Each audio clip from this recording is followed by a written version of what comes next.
Maybe you're starting a new character and you aren't entirely sure where you want their background to come from. Maybe your GM is kind of putting together a party, starting an adventure, and they want to create some type of common background for all the characters.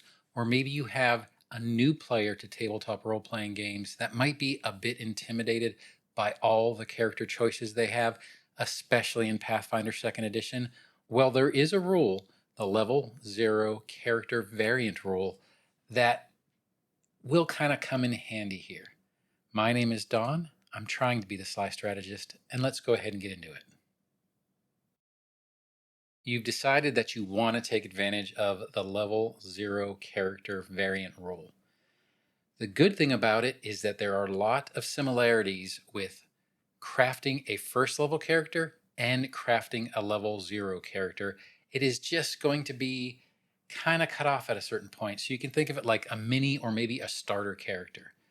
The distinction is going to be that you do halt the process once you've selected your ancestry and background, so you don't go any further. You don't select your class yet. If you're going to ease a new player into character creation and have them get a feel for playing maybe as a commoner, maybe getting used to just role playing before becoming an adventurer, then this really might be the way to ease them in. Now, any level 0 character that you create will still get the benefits from the 4 free ability boosts that you would get in regular character creation, but you would not get the class ability boost as you have not selected a class yet. Now, we're going to get into a character 0 proficiencies and a little bit about their durability, but something to keep in mind is even if you are doing the Apprentice option, I would definitely avoid running anything too strong at first. These characters are going to be exceptionally weak compared to a regular adventure and really won't be able to handle too much. And especially if this is a case where you're bringing that new player into tabletop RPGs, having a TPK occur on their very first adventure just when they're doing their character creation might be a little bit much and might kind of sour them on that. Now with that, let's go ahead and start talking about some of these things that a level 0 character would get in this variant rule. Now, regardless if you are just making a commoner or if you're going to take advantage of the Apprentice option, this level 0 character will have some initial proficiencies.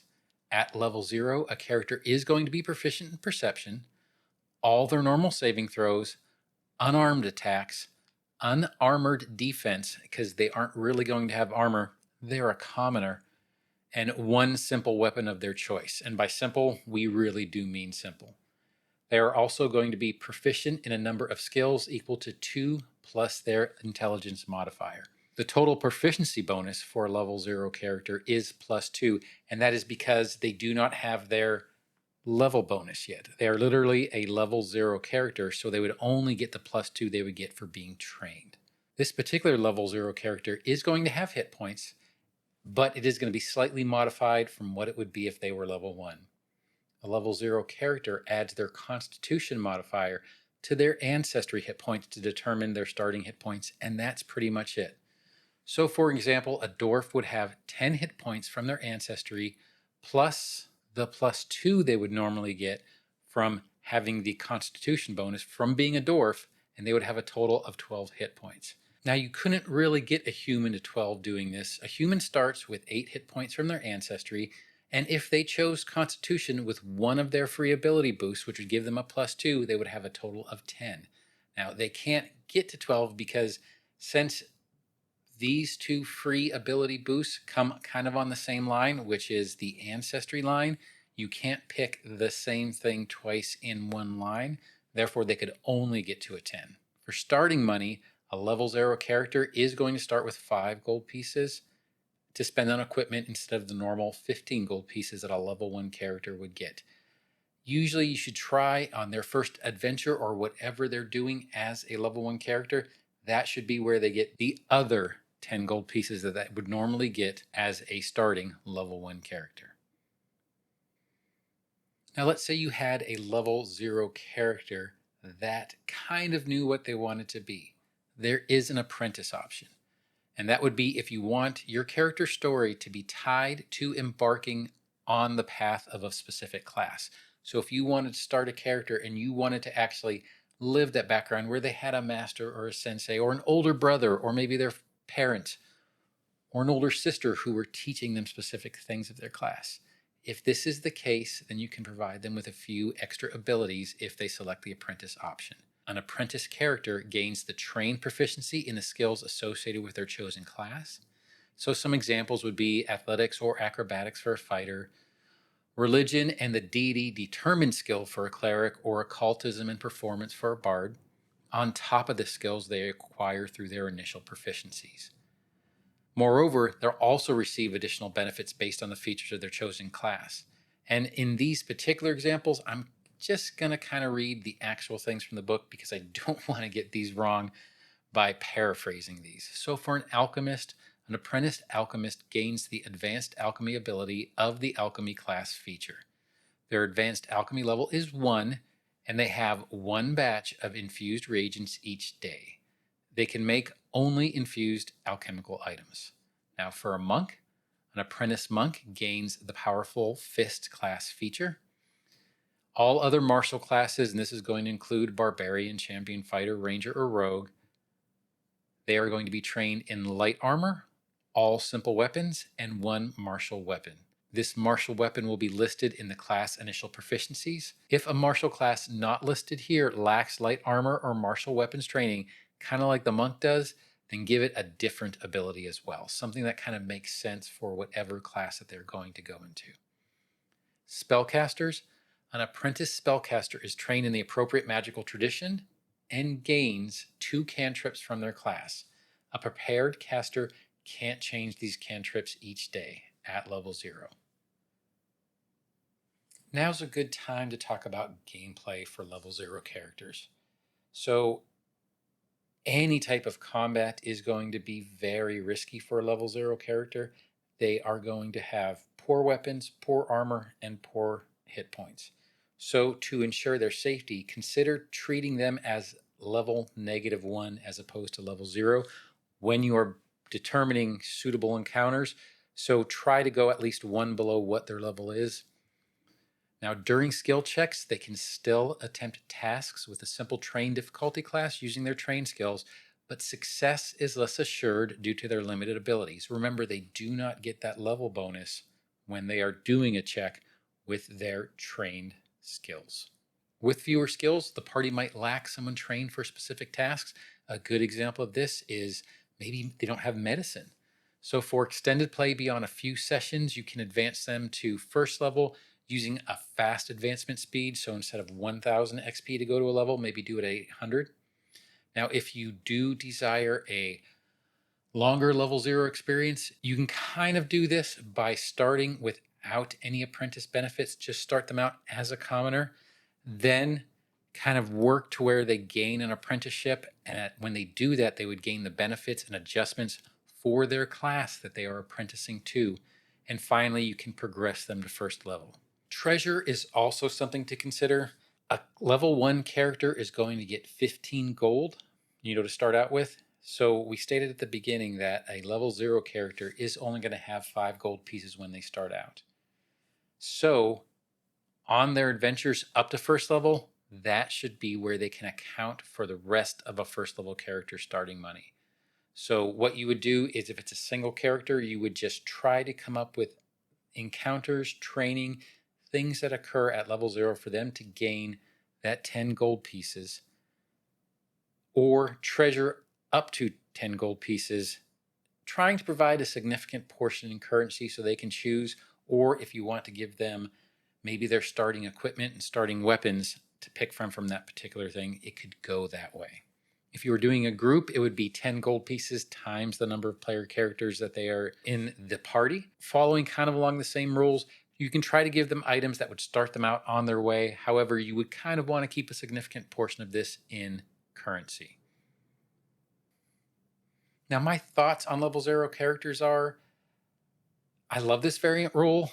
I kind of wish when I first started into Pathfinder, it would have been interesting to play a level 0 to kind of go along and decide how I want to build my first character, because I know I actually didn't like my first character very much, and I wound up You know how after 1 or 2 sessions you can kind of mess around and rebuild your character? I wound up doing that. I think at level 0 it would have been interesting to go through it that way and see what I came up with that way. It's a little bit kind of late in the game for me. However, it'd be interesting to try if there was a new adventure path or a new campaign I was starting and the GM wanted to have a common background for everybody. That could be a lot of fun. It kind of overcomes that thing that you hear about where, well, everybody shows up in a bar one day, someone walks in and says, "Hey, I need help doing this," and you all raise your hand and ta-da, you're a party without even knowing each other's names. But I do think the number one thing that a level 0 character variant rule situation would be is bringing a new tabletop role-playing game player into the Pathfinder 2nd Edition fold. So my thoughts are at level 0, you could go through character creation with non-stake events. So first, have that person choose an ancestry and let them give a skeleton of a background if they have one or an idea of one. If they were a fighter and they wanted to start in a rural village, well, maybe make them a farmer or at least start them on that way. Something that would make sense along the lines of a farmer. If you had someone who grew up in Absalom, it probably wouldn't make a lot of sense to go through that background. But if you are the one that is running that person through, try to make sure that they are picking something that is going to work with a class that they are leaning towards. For example, the ability boost or the skill feat. It would be helpful if it made sense. You would assign attribute bonuses and penalties and kind of role play childhood events, or if they don't want to go into full on role play, kind of pseudo role play childhood events and do things like, as opposed to playing out interactions with their family and the school and the headmaster, maybe you could just say, well, in school, what kind of character did you think you would be?